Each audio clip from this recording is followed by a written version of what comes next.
What's Boys and girls. boys and girls? Who they play? Okay. Coach, Yeah. road game of the season. What Yep. are your thoughts going into that experience? I wish it was against somebody that wasn't 16-2 at home last year. No, it's fine. We'll find out really quick. Really good UTA Arlington team. Like I said, went 16-2 at home last year, picked third in their league in the preseason. They're one of those teams that called and looking for games, and whenever a team's looking for games, it usually means they're going to have a bunch of seniors, which they do have.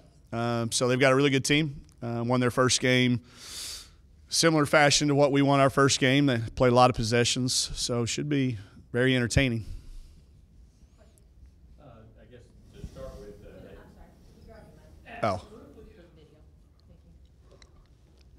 I couldn't hear you otherwise. oh, of course Huh. not. Well, to start with, they graduated the big kid. Yeah. Who, she's a nice player. Gave us fits last year. Yeah. What did they do well? What do you feel like they do well? Well, they also had a player that set out the last game. She was hurt. Probably their leading guard didn't play last year, so they'll lose some size, but they add some experience at the point guard spot. So she hurt us. We struggled with size pretty much all year last year. They've still got some size. If you watch them on film, they're really long. They've got some young kids with good size in there. We will be at a size disadvantage at 4 of the 5 matchup spots. So they do a good job of playing to their strengths. And they play up tempo. They play a lot of kids. They're really deep. Last year we didn't do that, so that was another advantage that they had last year. I think this year we can match them for depth, but they are going to have a size advantage of us at every spot. What do you feel like you've seen from your team to this point? What sticks out as good, and what are maybe one or two things that you gotta get better with? I think our pace is really good. I think we've been make or miss, been able to get the ball quickly up the floor. I think our shot selection and distribution has been very even. Again, not just with the exhibition games, but going back to Italy, everybody is within a shot or two of each other out of that 8 or 9 or 10 players that we're playing. Same way with minutes played. It's just been very, very balanced offensively. I do think we have some players who are emerging as defensive stoppers. And that could be what determines some lineups that we play together. I don't think I'm going to put our best defensive lineup necessarily all together, but you put 3 maybe on one team and 2 on the other. And I really would like to continue to play as many kids as possible in that first quarter as we can. I like how we're pacing. I like the decisions we're making. I think we can clean some things up defensively. We foul a little bit, I think, at times when you don't have to foul. There's certainly times to foul and times not to, and I'm not sure that we know what those times are yet, so we can improve there. And then we've got a lot of areas with the rebounding. We're always going to have that at the forefront of anything that we talk about, making sure we make contact with a kid and then try to beat them to the ball. I think we're good at that part of it. I think we're good at going to get it. We just sometimes aren't as physical on the initial hit. When you look at the scores, I mean, do they like to play the pace you guys like to play? And so what will that matchup be like tomorrow when you guys get your first taste of that, how you guys like to play? I think entertaining. They played the exact same number of possessions, played about 85 possessions in their first game. They may go a little deeper in the shot clock than we do offensively. But the thing about them is they press defensively as well. The one thing about us is we play fast offensively, but we play really slow defensively. We try to make you grind it out. We're in the gaps. We're in the pack line. We're not trying to steal the ball. So our number of possessions is a lot of times skewed by how we play defensively. But they play really fast on defense too. They're going to press. They're going to pick us up on makes and misses and try to make us work the length of the floor. So if I'm a Razorback fan and I'm close to Arlington, I'm trying to find a way to get in there because it should be a really entertaining game. They're good. They're a really, really good team. Like I said, they've got a lot of upperclassmen. I'm pretty sure when they scheduled this game, they looked at it and said, hey, we'll come to you guys first and y'all come back down here the next year. I know that's what we used to do when I was at Tulsa and at Xavier. That's how we would schedule it. We'd go on the road and play the team from maybe the bigger conference as people would perceive it.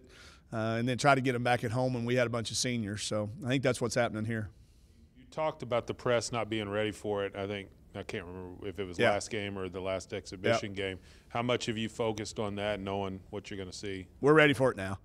Yeah, we had to call a timeout. I didn't anticipate a team to press, much less at the time of the game that they did, but that was fine.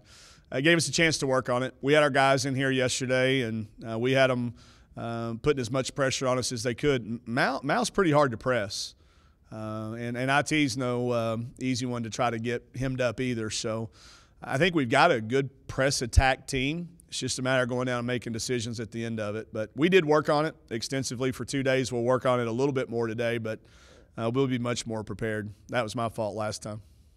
That trip you guys took this summer, a lot of teams right now going on the road, it's like, well, we need to figure out how we are on the road. I mean, you guys have to be ahead of schedule on that, Yeah. and it's kind of just another game for you guys. Very ahead of schedule. We've already covered our kind of our do's and don'ts on the road. We'll remind them again today just because it's been a few months. But, yeah, Italy, a foreign trip, if you do it right, it should keep you ahead. Now you're always faced with that challenge of not letting them get peaked too early. But we are ahead. There's no question about that. We're ahead of teams that didn't have that opportunity. This group's been on the road together. We know who rooms well together. We know who doesn't. We know how to handle our business on the bus. All those expectations are there. So hopefully that helps us a little bit, and we're not having to fight those issues as well as a really good prepared team. Can you talk a little bit about the rotation? Do you feel like you've settled into some sort of rotation at this point? Not No, we're still – I mean, I'm telling you, if you look at the numbers, offensively it is a wash. All 10 of those kids, every lineup they're in is an absolute wash. It's within like .00. You're out to points that don't even matter because of a little bit of based on how we've played and who we've played a little bit. So that will start to separate eventually, but right now it hadn't. But the numbers on the defensive side have. So, again, rather than put all 5 of our, quote, best defensive players on the same team, we're going to keep mixing it up. We still have no idea who we're going to start. The rotations will be based on who we start after that. I would really like to play all 10 of those kids in the first quarter if we can. I don't know that if it's 5 for 5 like it's been being, but if we get off to the starts that we have had, I'll tell you, I made a lineup change at the very beginning in warm-ups. I had it set how I wanted to do it. I watched warm-ups, and Alexis Tolfree was lighting it up, and there was no question. She makes the first shot of the season for us. So I'm going in with an open mind. I know we've got 13 players that are going to be on that bench that we can count on, 10 that have been playing an awful lot. So whichever way it goes, we'll see. But it'll be not only game time, but it may be within the game on how the rotations go. But I think we've got options to explore still. Second half start wasn't probably what you wanted the other day. Yeah. I mean, how critical is that tomorrow? Got to get it fixed. You don't ever want to come out and get off to it took us a while to score. We weren't as hooked up as we were. And I don't know that if it was – and I don't blame it on the rotation. You know, it may have been something I did at halftime. It could have been the way we managed halftime. We'll try different things. It could have been the lineup, but I won't know that until we play that lineup again together at a different time of the game. But I don't ever like to come out of halftime and have a letdown. It's hard when you're up like we were at halftime with a 30-point lead, and you can use all the coaching cliches you want about score 0-0, and it's part of it. And we weren't happy with it, neither were they, but we'll get it fixed. Who stood out defensively? You talk about, though you've had some that kind of separated themselves. Rokia and Bailey. Jalen Mason, IT, those 4 have been, if you're putting them position by position, those 4 have been really good. Rokia really makes people's lives difficult. She's quick. She's strong. She gets to a lot of balls that are 50-50. She's not going to get out-strengthed, if that's a word. She's really, really good defensively. She knew that coming in. That's kind of – she embraces that role. She wants to be that player for us. I think Bailey understands our defense. She and Jalen may be as good as anybody we have. They're really good. We call them fixers. A lot of times within it, if their players got their back set in a screen, those kids are really good at getting an extra step off and help. And that's an understanding thing.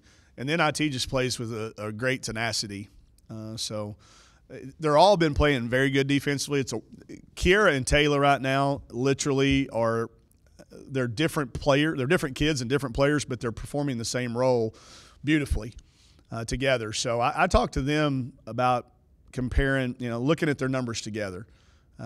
So they can celebrate each other, they can play together, they know each other are going to get their opportunities different times. We've also been telling that whoever we start, whichever group starts, part of your job is to be so aggressive that at that media timeout, when they're over there catching their breath, we're bringing 5 in that are rested and ready, and now they get a chance to attack that group that's already played 4.5 or 5 minutes on their legs. So I'd be interested to see how our first quarter scores back up to our second and third quarter scores the rest of the year if we're able to keep playing that way. It's out of character for me. It's not something I've ever done on any team I've ever coached, but we have a unique mix on our roster right now. So we're gonna keep doing it as long as it's working.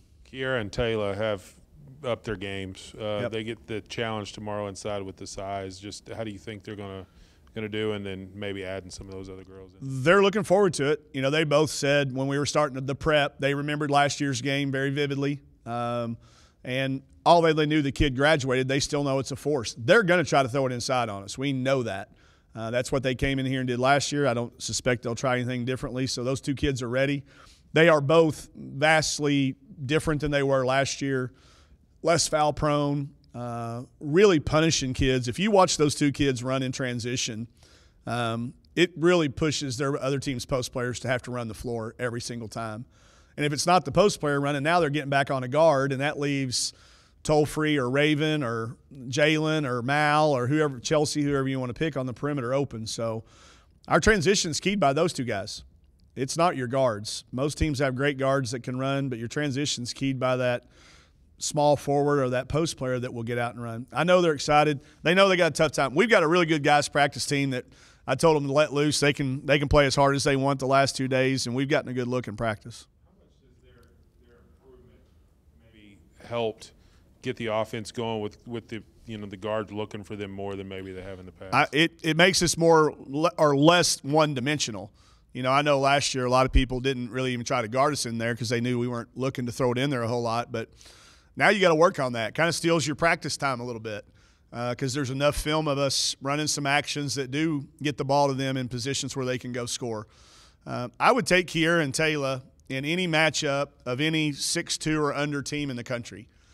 You get above 6'3", 6'4", 6'5", now you're talking about asking an awful lot of a kid that's 5'11" or 6 foot. But if they've got a 6'2" or 6'3", I like those kids' chances. They're crafty. They've learned to play at that size around the basket, and they've added stuff. I will also say this. Last year I didn't have a post coach. Last year Coach Todd and I kind of did all the player development stuff ourselves, but during the summer I went with Pauline Love, who was a really, really good post player, undersized post player in her own right when she was a player, and I gave that position to her. And it's a big step for a young coach, but she embraced it. She did a lot of study over the summer. She talked to a lot of really good post coaches. Then she took what she knew as a player. She's been working with those kids. So I think having a specific voice and somebody like Pauline who did it, I go in there, I tell Taylor something, and I get why she would look at me like, I don't think you know what you're talking about because you never did this. I never played post. I was never much less an undersized post player in women's basketball. But when Pauline says something to him, she did it. She lived it, she walked it, she did it, and she did it recently. So I think those two kids' improvement, along with Macy. Macy's much improved as well, and you'll see that when her opportunity comes. So I think Pauline gets a lot of credit for that. Thanks, y'all.